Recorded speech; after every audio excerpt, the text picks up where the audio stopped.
কিরে, তুই এখানে হতাশ হয়ে বসে রয়েছিস কেরে? আরে ভাই আর কোয়েন না, আমি যে প্ল্যানে করি সবগুলি ব্যস্ত যাইতেছে। শয়তান আমার পিছুই ছাড়তেছে না।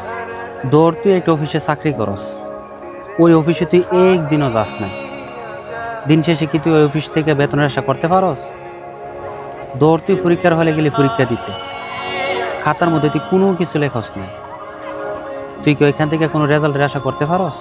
না, আমি যদি কোনো কিছু নাই করি তাহলে ভালো কিছুর আশা করবো কি করে? দেখ, তুই যার কাছে চাইলে পাইবি, তুই তার কাছে চাইতে হইব। কিন্তু তুই যার কাছে চাইলে পাইবি, তুই তার আগে খুশি করতে হইব। রাত যখন গভীর হয় তখন আল্লাহ পাক প্রথম আসমানে নেমে আসে আর বলে, হে আমার বান্দারা, তোমাদের কার কি লাগবো আমার কাছে বল, আমি তোমাদের দেব।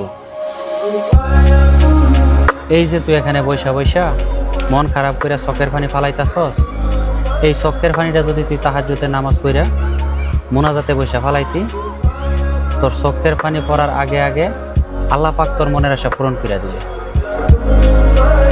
তুই মানুষের সামনে চোখের পানি ফালাবি, মানুষ তোরে সান্ত্বনা দিবে।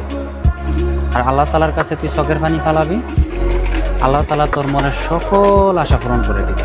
কিন্তু হ্যাঁ, তুই চাওয়ার মতো চাইতে হইবে। তুই আল্লাহ পাকরে খুশি রাখবি, আল্লাহ পাক তোরে খুশি রাখবি।